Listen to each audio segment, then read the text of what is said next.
You got to change right now. That's selfish. You just blew up a relationship. You just blew up a marriage. What the cheater has to do is put themselves into the hands of the victim and trust the victim. You're asking them to trust you. Why don't you trust them?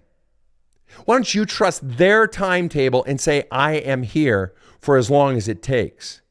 From the New York City area, welcome to the Badass Counseling Show, where the master badass himself, Sven takes you deep and gives balm for the soul, baby.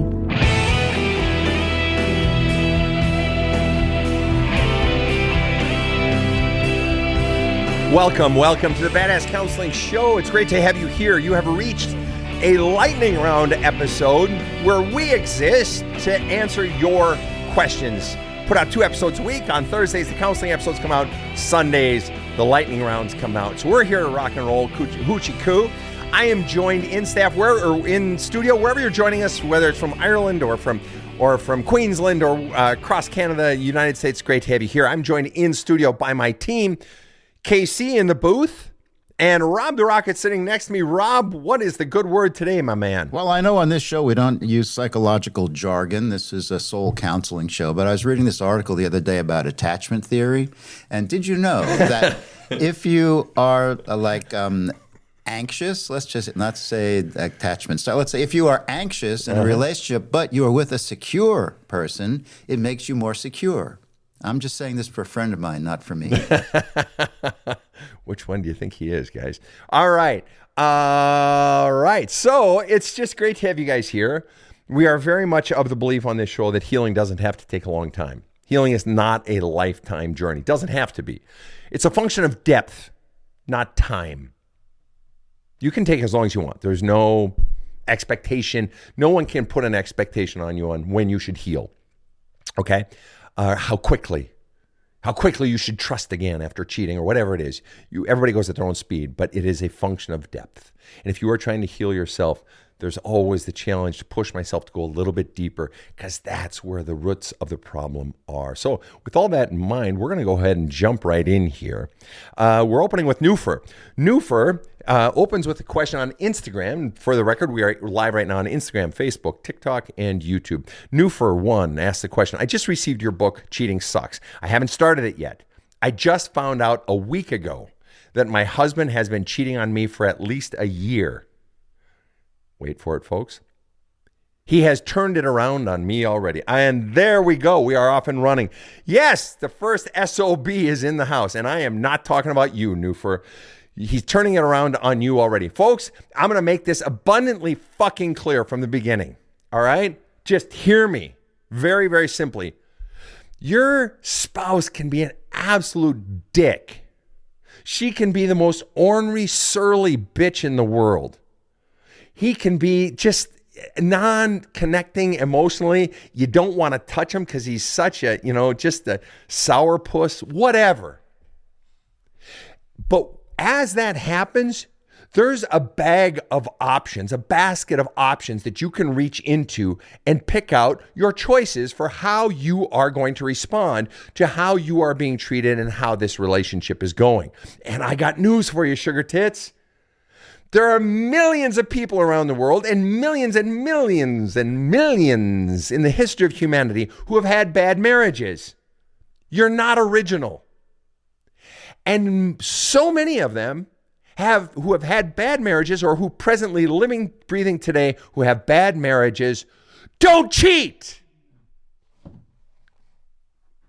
Cheating is a choice. It is not a one-to-one causal relationship. Bad marriage means I cheat. And that's what your husband is trying to do to you, Newfer. It is your fault. You did this, therefore I had to cheat. Of course, duh. What are you, stupid? Of course I had to cheat. And that's the bullshit.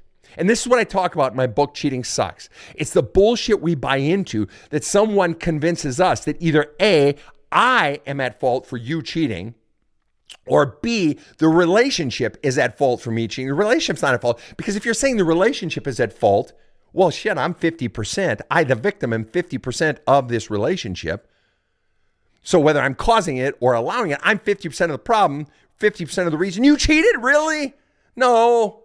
No, because you could have gone to therapy. You could have talked to a wise old person to coach you through it. You could have gotten a separation. You could have gotten a divorce. At least 4 things you could have done before you decided instead to cheat. And you didn't. Do not allow that. New for one, who says, I just received your book, Cheating Sucks. I haven't started yet. I found out a week ago that my husband has been cheating on me for a year. He's turned it around on me already. You reject that theory. Absolutely not. Those are 2 separate things. And this is why you should not be in couples counseling.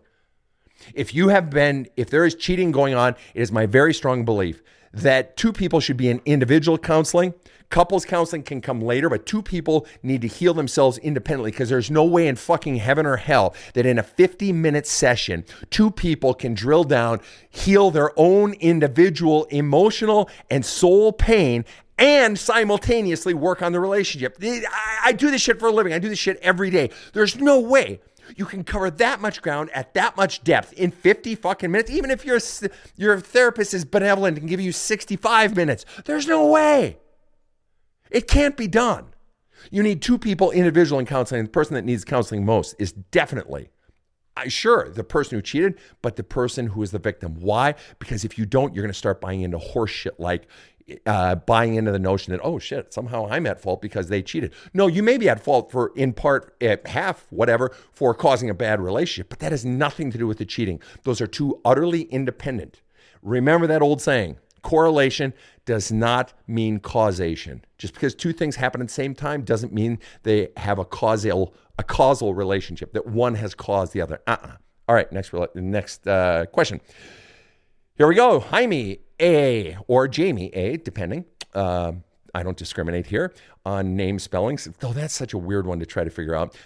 Jamie A. says on TikTok, how do I know if it's time to leave or continue fighting with my wife in our relationship? Well, let me ask it this way to you, Jamie. I would ask you the question, how long have you been fighting? How long's the relationship been? And let's just randomly say, okay, it's 10 years. Okay, how long have you been fighting with your wife? Okay.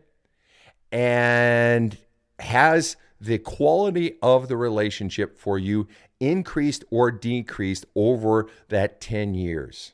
Okay. You're likely going to say decreased. Otherwise, you wouldn't be thinking about ending the relationship.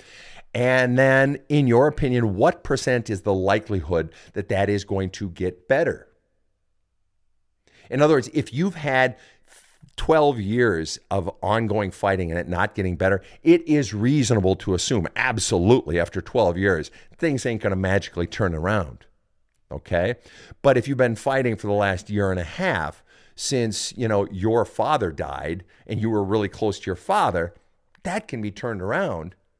And especially since you're in control and it's, your healing that needs to be done. And that really raises the question, what are each of you doing to get your own individual pain, fears, bullshit beliefs you've been taught about yourselves? What are you each individually doing to get your shit out? Because you are fighting.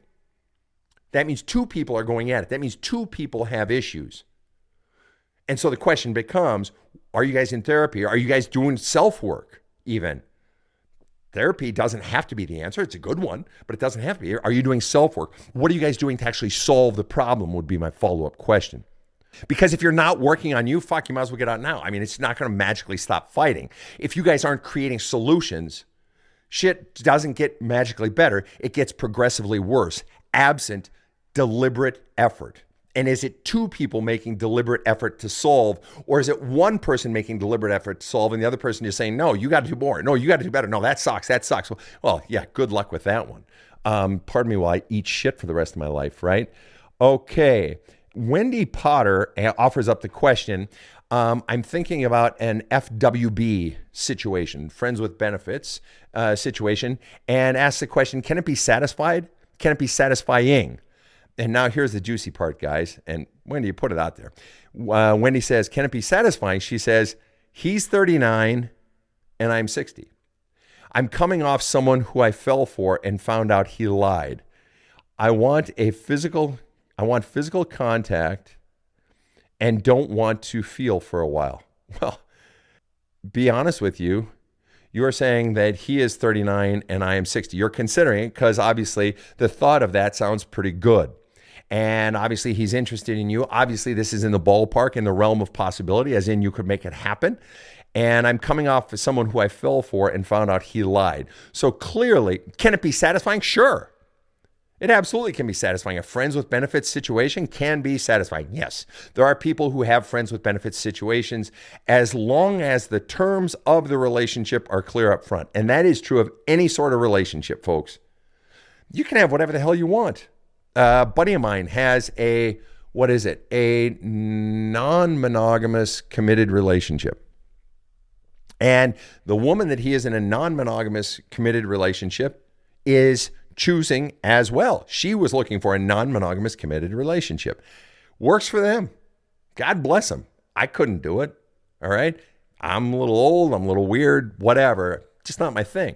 Okay. But works for them. As long as everybody is clear. Now, the trick, Wendy, is you said, I'm coming off someone who I fell for and found out he lied. So your heart got involved in the last one. I'm betting that was not a friends with benefits situation. And of course it wasn't, because you're asking, friends with benefits, should I do it? Can it be satisfying? So you've never done it. So that one clearly wasn't.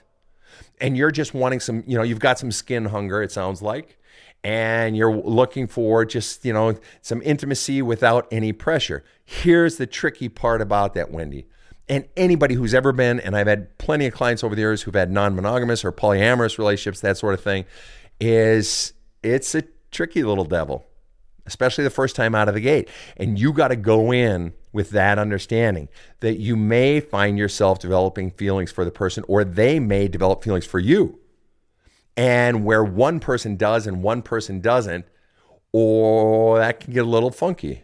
Or if there are allowances for each person to have other, situationships with other people. And when you start to get involved, see, that's the thing. Having that physical relationship for some people, what you got to ask yourself, Wendy, is is affection one of your love languages? And I'm betting it is. And if physical affection and sexuality is one of your love languages, and if you couple that with a good conversation and that hits you, you are putting yourself into sort of a speed trap here, man, because you might find yourself falling, Wendy. And as long as you understand it in advance, and they know it in advance, and you just, are talking it through, but you can do it. But the bottom line is this, Wendy. You said your final sentence is really the tell.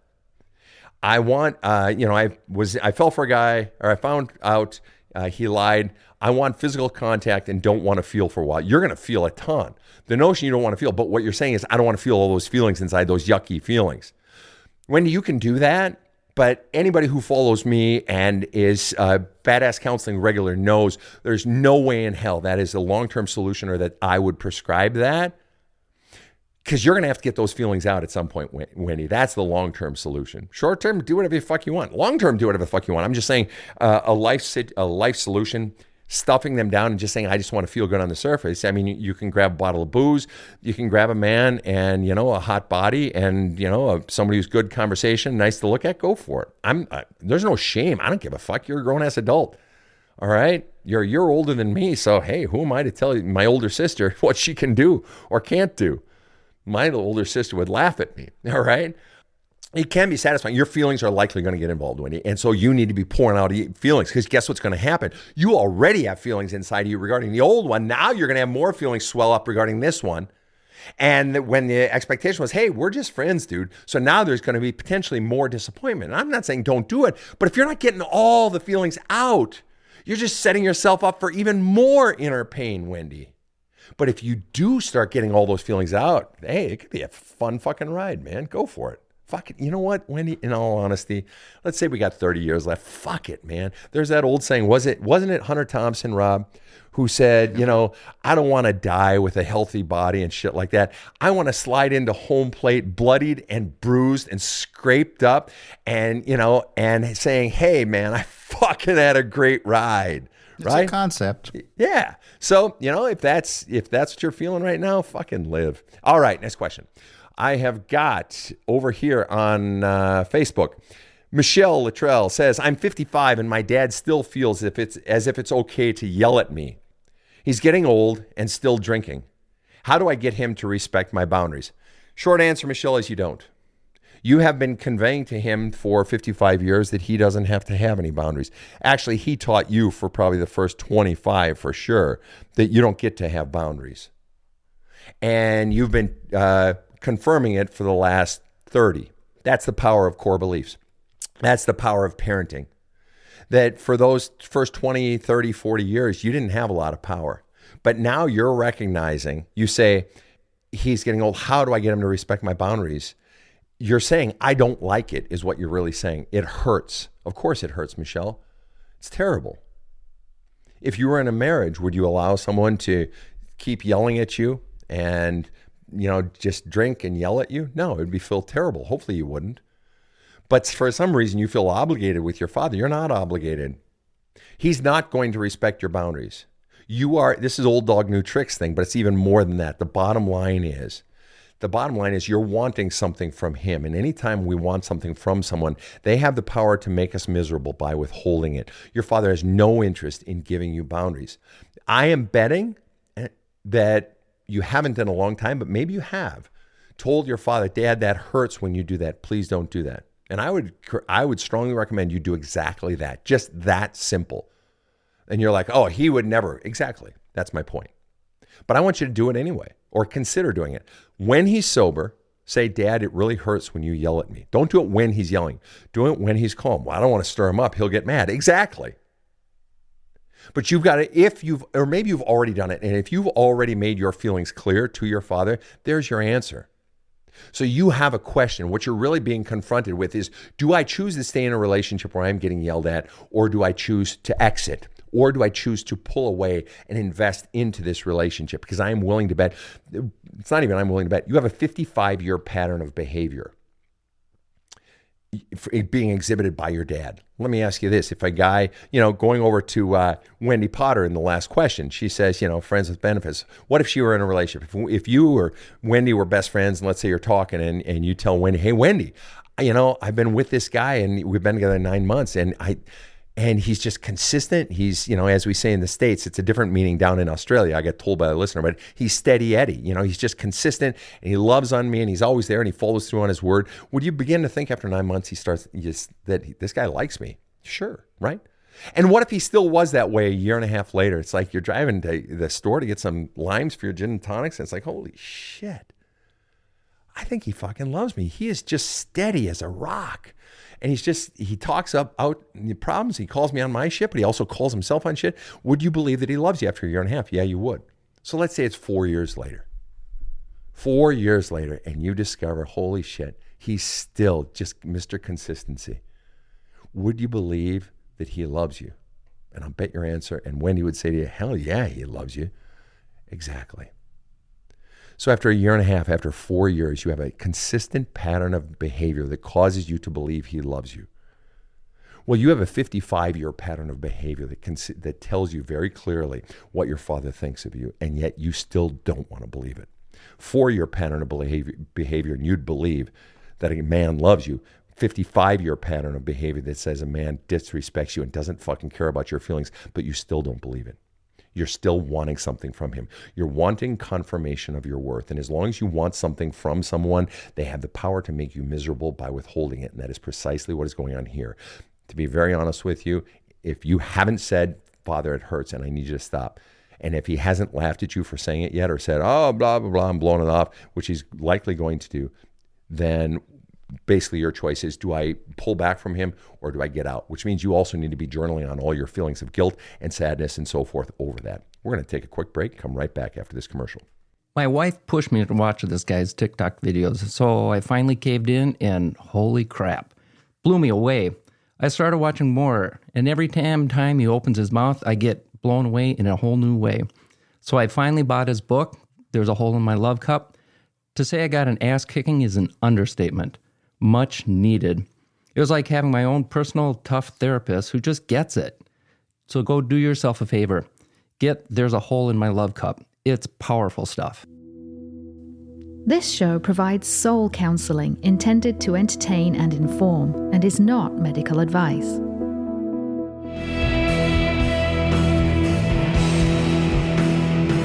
Now, back to the badass. Hello, we are back.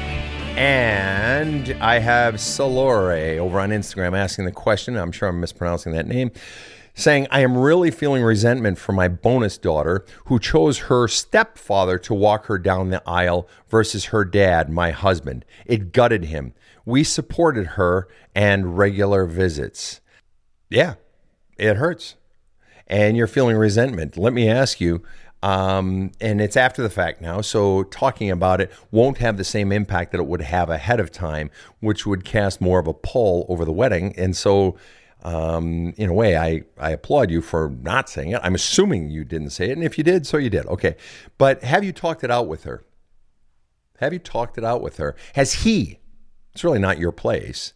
You could, but has he talked it out with her and said, that hurt my feelings? And, can I ask why it wasn't me? That place of honor, I feel like I've supported you and I will continue to support you and we will, but you hurt my feelings. And had an actual conversation with her. And if not, you might want to do so. Because, if you have supported her and been loving, you have every right to have that conversation. That's not an unreasonable conversation to have with a daughter that you've raised. And so you're feeling resentment towards your bonus daughter, and your resentment you have every right to talk about with her too. Because in a way, it feels like she slapped you in the face as well, I'm sure. Here's the shitty part. So that's what you have control over. You have control over A, talking out with her, and B, also flushing out your feelings, writing her letters that you don't send. Don't send them. Just go talk to her or on the phone or something like that. But as far as your letters, you can flush out all your shit. Write her all the letters, all the shit you want to say. You stupid little fucking bitch. I raised you. Go fuck yourself. Whatever it is you want to say. I love you so much, but you hurt my feelings so much. Flush it all out, flush it out, flush it out, and then have the conversation with her. That way you've calmed yourself the fuck down and you come from a place of calm rather than I'm all jacked up Mountain Dew. All right? So you're not coming in hot. All right? But here's the thing. And this is not the pretty part. She can have whoever she wants. And she chose that. And it sucks when we don't get our just desserts, in the good way at least, in life. Where we don't get what we think is ours. It sucks. It hurts. But in the end, it's her fucking wedding. And she made a choice. So what? And you've got to ask yourself one fundamental question. When a child is growing up, if they're not getting love from the parent, the child questions, does my parent love me? We just had a question with someone, I don't even know, she didn't say it, but I don't even know if my parent loves me. They yell at me every time they see me, and they've been doing it for 55 years. Basically. It's like that child, that adult 55-year-old is wondering, does my parent even think I'm valuable? But here's the thing. When a child mistreats a parent, oftentimes we do the same thing. Does my child love me? We see those actions as a confirmation of worth, but you got to dig deep here and answer one fundamental fucking question, Salori, and it's simply this. Do you truly believe that your daughter, who you've raised, loves your husband? Yes or no? And I'm betting the answer is yes. And you love her. You need to remember that. Okay? Flush out all your resentment, your journaling, and your letter writing, and then go and have this conversation with her because it's coming from a place of love. Now, Rob's got one for me over there on YouTube, and I want to take that one, and then I've got a few others, a whole bunch here queued up, ready to go. Go ahead, Rob. Yes, man. On YouTube, 34 S'mores asks, can someone who has cheated ever redeem themselves after causing the most intense pain for their family? Redemption for themselves and in the eyes of their family? Well, let me bet that you are the cheater. Who's the person asking this question? What's their name? 34 S'mores. Not 34 clear S'mores. if it's a male or female. Right. And you don't have to reveal your gender, not important. But I'm betting you're the cheater. That's my bet. Why would a person who was cheated on ask that question? But I'll spin it from if you were the victim, the person who was cheated on, and you ask, can the cheater ever redeem themselves basically in the eyes of the victim and in the eyes of the family? Well, only you can answer that question. And you can't even answer it in advance.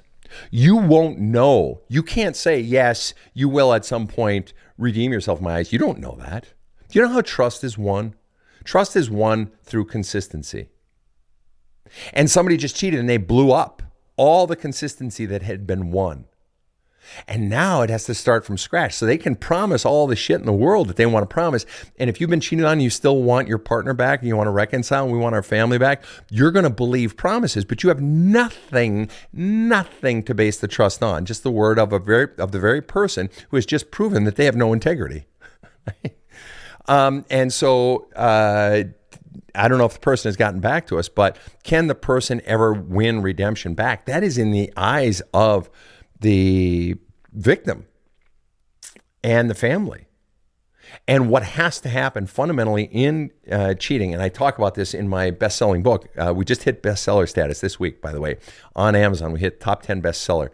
So what I talk about in that book... It is the cheater who asked the question. I figured that. Because you're frustrated and you're wondering, is this even worth it?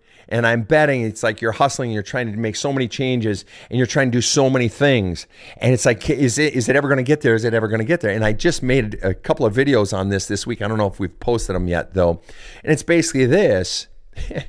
And I say this to victims, and I'm going to bust your balls a little bit here, cheater. And it's simply this: if your cheater is frustrated and saying, "Oh, when's it going to get back to normal? When are you going to trust me? How come some days you love me and some days you don't? Some days you're nice, some days you don't. When is it going to, when are we going to have sex again? And when are you going to just let it go?" And all these things. If your cheater is breathing down your throat, wanting to fucking, get it all back together the way it was and so forth, and pressuring you to forgive and move on and all this shit, my response is simply this: when you are with the cheater and they are trying to reconcile the relationship, you have to understand that if they are putting this pressure on you, what you're looking for with the cheater over time is not just change behavior, or not just change behavior over time, but you're looking at changed attitude.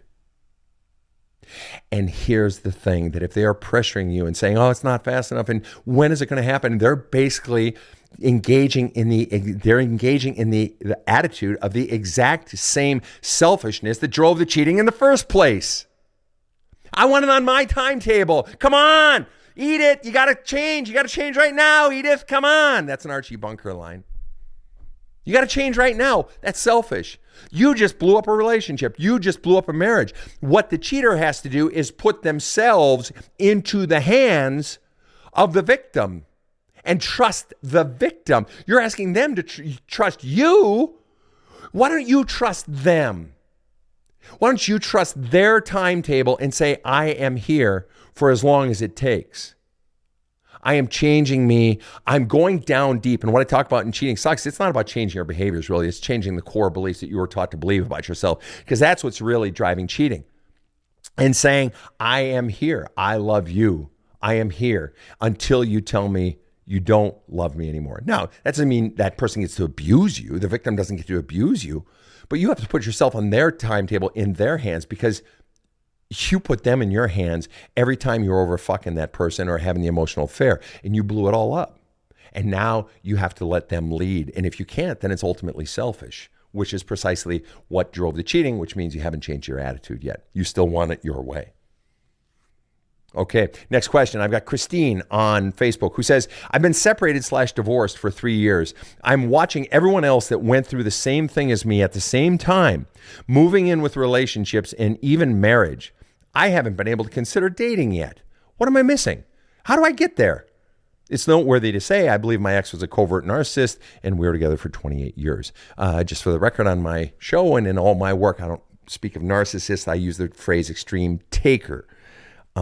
Let the psychologists deal with that term narcissist, even though, if we're all being honest, they co-opted that term from us folks in the field of soul and spirituality, and specifically Ovid, who wrote about it, but he was writing about the gods. So technically, I can use that fucking term anytime I want to. But anyway, separated and divorced for 3 years, watching all my friends go on new relationships and marriage. Why haven't I been able to do it? I reposted a video just 2 days ago, I believe it was, on brutal narcissist breakup. You need to go watch that video. It's 2.5 minutes of sheer fucking genius. It is one of the rare videos I've made that was just like, oh fuck, man, I love watching that video. That was one of my best ones ever.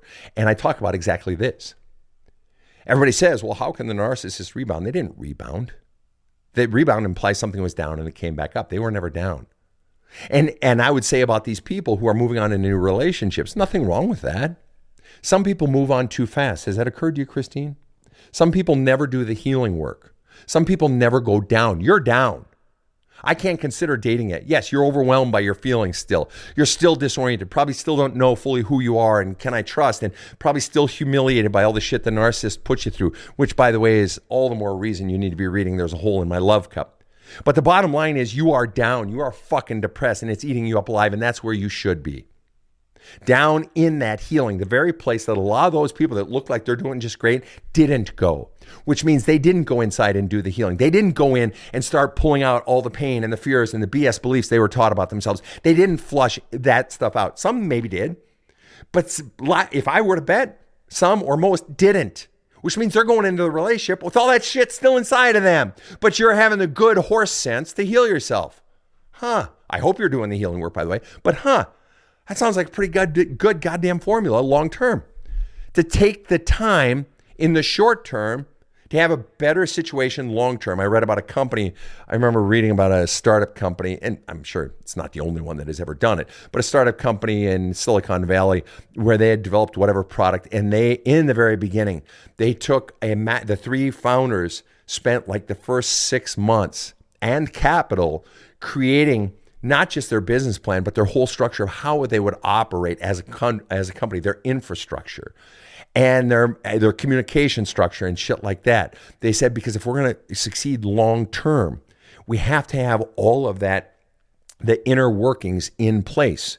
We're not just going to fucking wing it as we go along. Well, that's kind of what's going on here. If you are actually doing the work to heal now, then you are doing the long-term setting up of the infrastructure for long-term success. All right, moving on to the next question. Linny asked the question on TikTok. Here we go. Why would he not want me to come over anymore after a rough day at work? There are two questions inside of that question, and one is visible and one is less visible. Why would he not want me to come over anymore after a rough day at work? Honestly, some people just want to be alone. Some people just want to hang out on their own, need some alone time. I've been in relationships before where I would smother a woman, where I'm just too much. I'm always wanting to do stuff, and where I was needing more attention. Maybe you need, you want a lot of attention, or is it just, no, I just want time together? Or is it, I need to be with the person to confirm my worth, and if we're not together, I worry they don't want me anymore, things like that. So that's one question you can be asking about yourself. But the truth is, do you guys take time apart other than when you're working? Because some people just like having time alone. I like time alone. My girlfriend and I, we have separate jobs. She does work for my company, actually runs one of my companies, but we also take time apart just because I need time alone to feed my creativity. But there's a problem inside of your question, Linny, and this is the second question. Listen to this question, you guys. Linny says, why would he not want me to come over anymore after a rough day at work? Well, I answered what would be the standard answer, right? He's, frustrated, doesn't just needs a break, whatever. Or the other side of that, of course, is he's pulling away from you. That's potential. And that's what we see in this one word that is out of place in that sentence. The one word that is out of place is the word anymore. Why would he not want me to come over anymore after a rough day at work? That implies what? He used to want me to come over after work. Right. There's the shift. That's the tell, Linny. He's pulling away from you. You haven't flat out asked him because you would have your answer to that question, or you would have his answer to that question. And I'm betting you're afraid to ask him why he doesn't want you to come over anymore after work, or you have answered him, or he has answered you when you've asked it, but it doesn't seem to scratch the itch. You feel like there's something deeper. And your answer is in the word anymore. He's pulling away from you. And if he hasn't given you a reason for it, it's worse. If he's given you a reason, like literally, as some of you know, I posted a video last night. We put our dog down last night. Well, some people, when they're going through trauma, and it was of our 3 dogs, 4 in summertime, because my son's dog comes up. Of our 4 dogs, he's the one that we've always been closest to. So it was a big loss. So if my girlfriend were single and we were dating, that would be reason to pull away for a while if you were grieving a serious loss. And it is a serious loss. All right, that would make total sense. But absent some sort of external circumstance that has changed him, that he's dealing with the grief or just a rough time with work lately or whatever, basically, he doesn't want me to come over anymore. He's pulling away from you. It sounds like a slow walk, to be very honest with you. Slow walk out of the relationship. All right, moving along. Here we go. I've got Sean over on Facebook asking the question. My wife, whom I'm divorcing, decided to separate from me back in February. She got intimate physically and emotionally with a coworker after separation.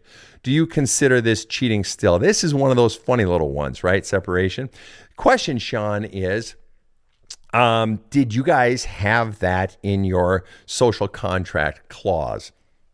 A clause for it in your social contract, excuse me. Had you guys discussed that?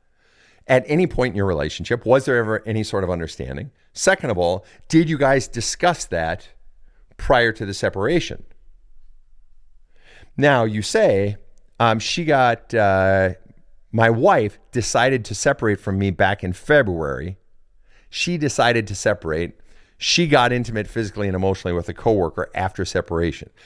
Now, I got bad news for you guys. The bad news is, if I were reading this story to you and I said that Sean, and I read Sean, I deliberately didn't read the last name, but I'm going to read it differently.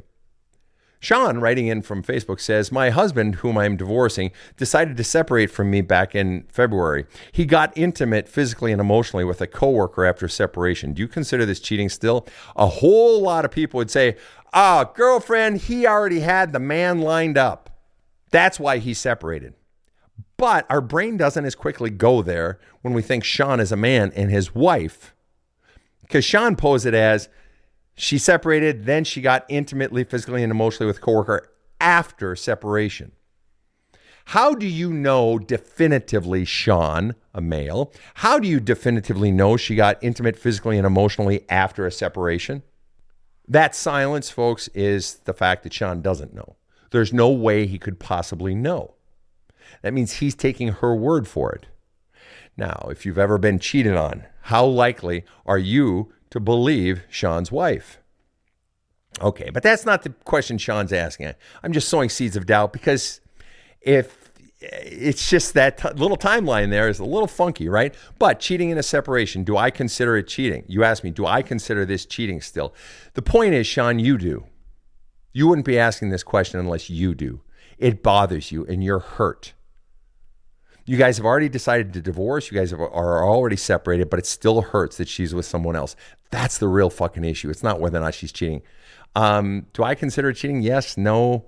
It just depends on each individual relationship is different. And was it discussed? Was it not discussed? She's going to, of course, say it wasn't. But the bottom line is you're hurting right now. That's why you're even bringing this up. And unless you are doing the work to journal and write her letters, don't send the letters, Sean. Just don't, especially when the divorce is pending. Don't send the letters, but pour out all your feelings, especially the feelings of love and longing, because that is what is keeping you stuck on her. All those feelings of love and longing for her, you got to get those out, because otherwise everything is just going to torture you throughout this process, as well as the anger and the rage. Get all that out too. All right, here we go. Something really familiar about that one. Roberto. Okay, next question. Here we go. This is Dirty Dinah. Oh. It says, breaking up with an extreme taker after 26 years. He kicked me out of the house and talks negatively about me to my kids. All I did was try to be the best mother possible. What do I do now? Well, obviously, you get a place to live. And obviously, you start to establish your life. Obviously, the obvious answer is you need to be journaling, flushing out all your pain, anger, and sadness, longing, hurt, everything. If you're not in therapy, that's always a great idea. But you can be doing so much of this work on your own, and definitely working with my book, There's a Hole in My Love Cup, which will take you deeper into that. However, in terms of the mechanics of this situation, I was in a relationship where I got broken up from by an extreme taker. In fact, it's from that relationship that I came up with the phrase. And who was engaging in dirty pool, as the old folks used to say, and was disparaging me to my kids, pouring poison in their ears for decades, even before the marriage ended. And I can tell you from personal experience that I made the mistake of not providing a counter message to my children. And that didn't mean disparaging her. It meant standing up and countering the messages they were receiving about me, and not just to my children, but to all the people that she was disparaging me to. I had been raised in a home where, we we should always look at ourselves. Well, how am I part of the problem? And Christian home, don't disparage. Just always look on the good and sort of all that kumbaya shit, which can be good if you're have a friend like that or a lover like that. But if you don't, you're going to eat a hell of a lot of shit. And so I wasn't providing counter messaging, and you need to provide counter messaging, especially to your children. What your father is saying about X, Y, and Z about me, it's not true. Here's what's true. And saying I don't love you, I do love you, and here's the proof, and you need to be counter messaging that. It sucks to have to play defense, but you have to. And I'm going to tell you why. Because if you don't counter message all the messages that your children are getting about you, and if you don't do it out in public to other people that he's saying it to as well, but especially those children, it becomes infinitely more difficult to unspool those beliefs that he is embedding into your children. It becomes much more difficult to unravel those and deconstruct those and help the children re-love you later. It can be done, and my children and I are very, very close now.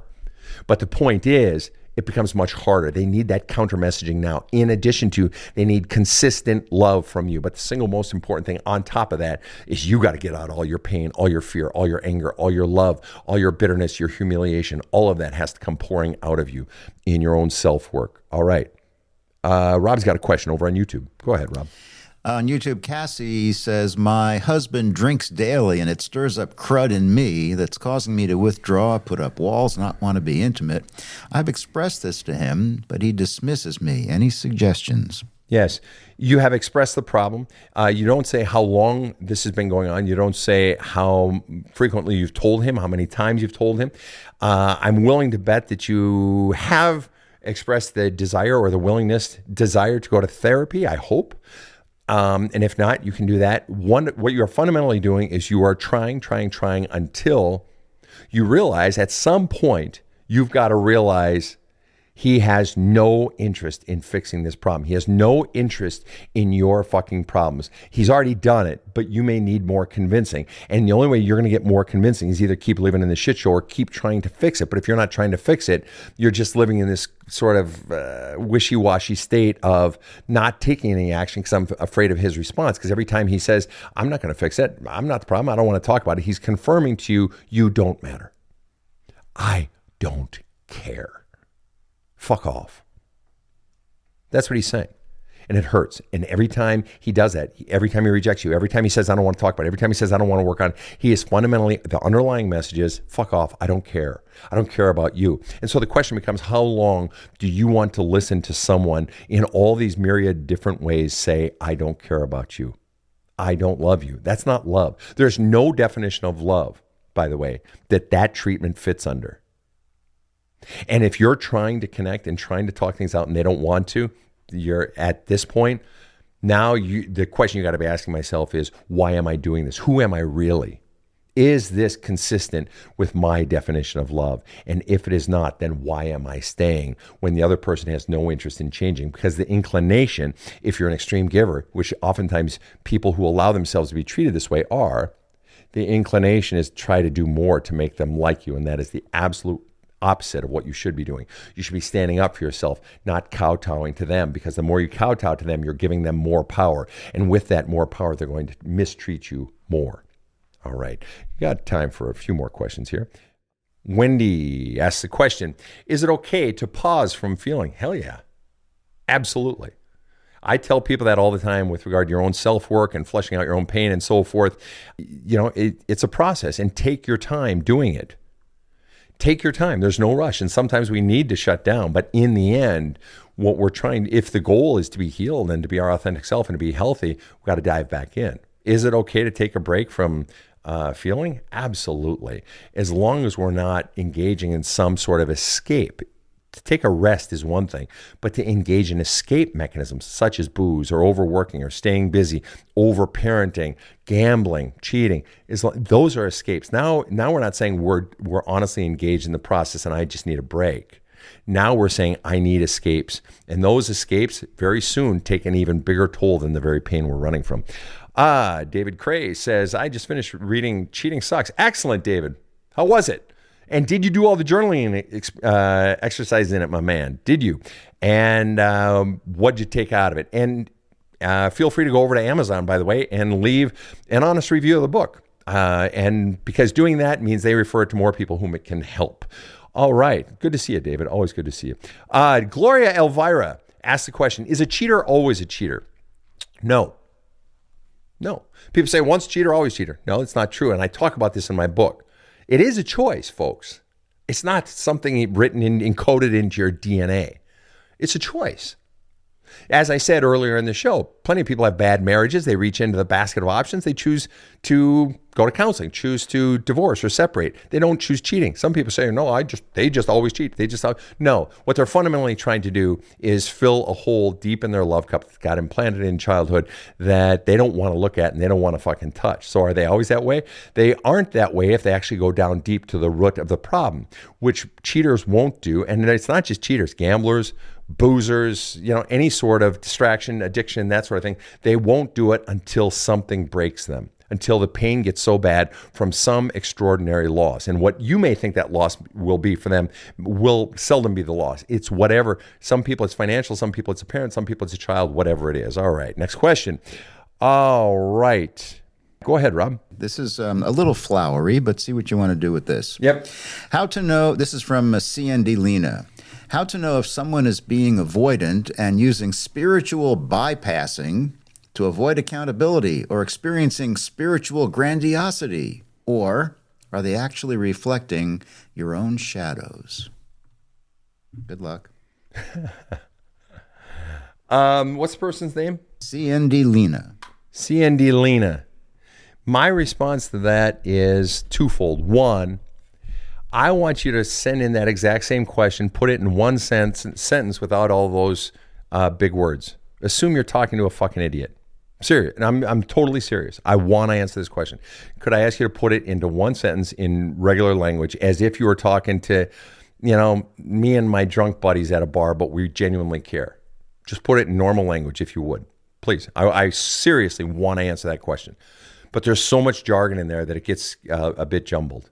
For me, for my simple mind. I had bypassed it, but she wrote back to me and said, Rob, did you see my question? Yeah, come on. But I'd like it to be rephrased, yeah. Yeah, but read it to me one more time. I'll take a swing at it till she does. Actually, no, I want that I want that new phrase coming in, that new sentence, and in the meantime, I'm going to take another quickie. All right. Carrie Sicily says, I know I should leave, and I think I'm trauma bonded and don't know how to break it. All right, but it's devastating to know our whole marriage was a lie.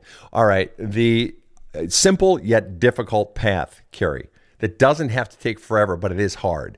And that is, trauma bond is no different. Yes, it's different, but really the pain, the suffering that binds two people together, anything that binds two people together, the ending of any fucking relationship has some narcissism, some trauma bond, some dingo bombism, some fucking Dilbert fuck me shit. Every fucking relationship has shit. And every breakup fucking hurts. It's devastating. Honestly, simple answer, you need to go deep inside yourself and you need to start not just sitting in it, but flushing it the fuck out. And start with the lie. I feel like it was a lie. Well, give me a feeling word. How does that feel? I feel humiliated. I feel stupid. I feel sad that it's done. And I feel like I can't trust myself because I really felt these feelings and it appears this person didn't. And I know I should leave. And what's fascinating is you say, I know I should leave. In other words, you haven't yet. And a part of you wants to, but I'm afraid to. And I know I should because it's bad. All right, journal about that. I'm afraid to leave. I guarantee you're fucking afraid to leave because you're so fucking sad and you're fearful of, will I be lovable again? Will I be able to make it on my own? I'm afraid to be alone because all those voices that rise up. You've got to go into all that shit. And if you want to accelerate the process, again, that's why I wrote my book. There's a hole in my love cup. It's going to take you deep into that shit, but you have to do all the journaling exercises in the book. That's where the fucking gold is. But the truth is, you don't try to make a decision yet, Carrie. That's the biggest mistake. You are in no position to make a decision.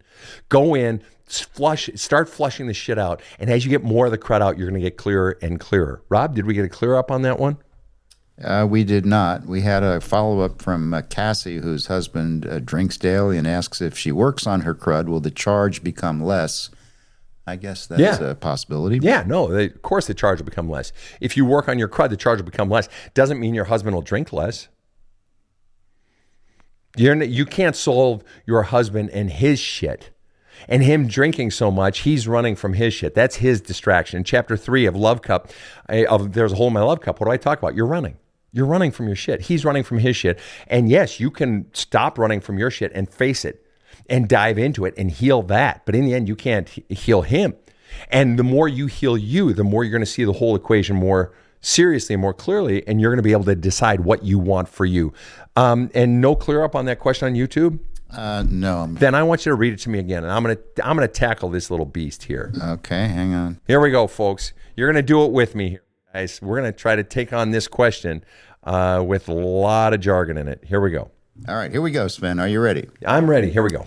This is again from Lena, who says, how to know if someone is being avoidant and using spiritual bypassing to avoid accountability, or experiencing spiritual grandiosity, or they're actually reflecting your own shadows.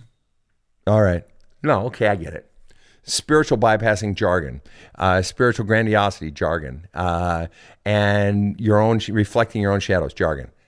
I'm going to put it in like fucking Sven terms here for you, all right?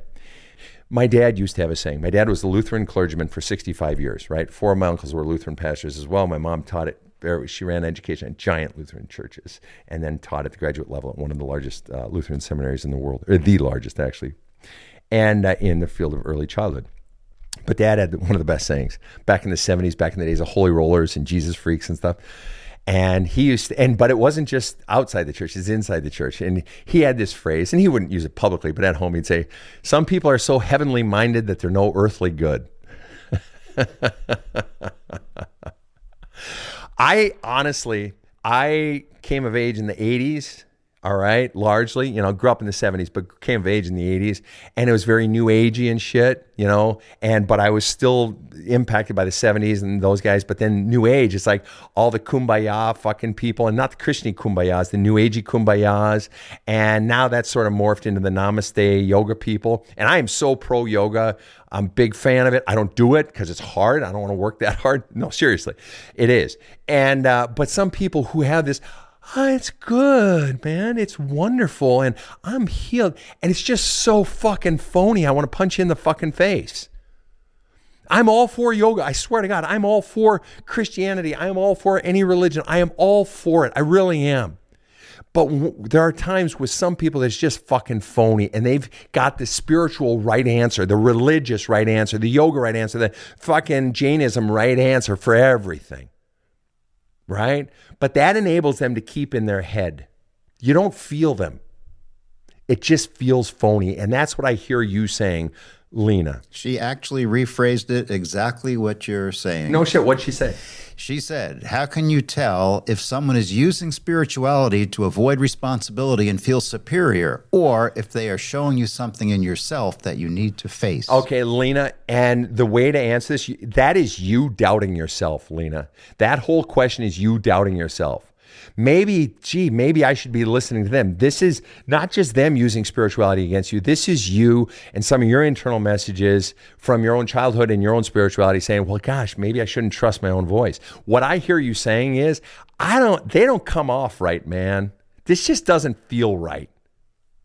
The way you know if it's bullshit or if it's real is somebody who is, and as you know, you can go on fucking Wikipedia right now and pull up spiritual but not religious, that phrase. And in like the third paragraph, it says, I was the very first person to ever write a book on spiritual but not religious. Some sources credit me with coining the phrase. Others say, no, I didn't. I don't really give a fuck. I was the first person to write on it. So it's fundamentally the difference between being spiritual and just being religious. Now, there are plenty of religious people who are spiritual, but there are plenty of religious folks who aren't, who are plenty religious. Plenty of so heavenly minded, they're no earthly good. Plenty of holy rollers, plenty of just, they get all the mechanics of it right, but they miss the spirit of it. Letter of the law versus spirit of the law sort of thing. And you're not feeling it. You wouldn't even fucking be asking that question, Lena, unless something felt off about them, but you're doubting yourself. Well, maybe they're reflecting something back in myself. Maybe. But maybe they're just full of shit and you feel it and they're coming at you, and you bring up grandiosity twice. You basically bring up that idea, right? They're fucking arrogant and it's annoying you and it's making you feel put down to the point where you even question yourself. Honestly, I stay away from those people. I do. It's just like you're grating on me. You bore me as well because I can't feel you. The point of spirit is affect, that you can feel the person. That when we're in connection with our own spirit, you feel them. It's not to have the right answers. It's not about intellect. Real, true spirituality isn't up here in the head. It's down here. Not just in the heart. It's down in the soul. And we feel those people. And they have a weight. And they're not heady with the right answers. What they are is they just have that feel. They have the affect. They have a gravitas about them. And they have a touch. And they have a love. And they have a kindness. And they have a toughness when they need to be tough. And a kick-assness if need be. All right? But how do you know? You listen to yourself, Nina. You're not listening to yourself. You don't trust yourself. But you already fucking know the answer. Don't you? Yeah, you fucking do. You're nodding your head, aren't you? I know you are. All right. I know. She says, by the way, she feels like he's a bit delusional at times. Well, there it is. Come on. Why didn't you tell me? You had the answer. You had the answers in the back of the book. I could have just looked in the back. You could have told me that. Of course, he's fucking. Oh, and you say he's a guy. Gee, another guy that's got all the answers. Forgive me. And I'm a guy. I'm not a guy hater. Blah, blah, blah. No, I love guys. It's just like, come on. You're so stuck in your head because you don't want to touch your fucking feelings, right? You don't want to actually be real. All right. Thank you so much for all of your great questions. We just pounded out a whole bunch right at the end. We slow walked it at the beginning. Then we just fucking rammed a whole bunch through. That was fun. Rob, you get closing thoughts. Actually, the closing thought is from Soul Search on YouTube, who asks, would you recommend Cheating Sucks to a person who hasn't ever cheated? Oh, yeah, for sure. And I would even recommend it to someone who hasn't been cheated on. That's roughly who it's written for, but not entirely. It's also for someone who is a cheater, but for someone who's never been a cheater, absolutely. And Cheating Sucks and Love Cup are similar. Cheating Sucks basically takes the structure, the ideas of Love Cup, completely repackages them and applies them to one very distinct, special, yet powerful aspect of life, and that's cheating. And so for folks who have never read There's a Hole in My Love Cup, but they're experiencing cheating, you go through Cheating Sucks first and then go over to Love Cup. For those of you who have read Cheating Sucks or are reading it, I invite you to go to Amazon and leave a review. We just had a bit of success this week. Someone who had written a negative review about the caliber of the book, and I published it through Amazon. They are literally doing the physical book.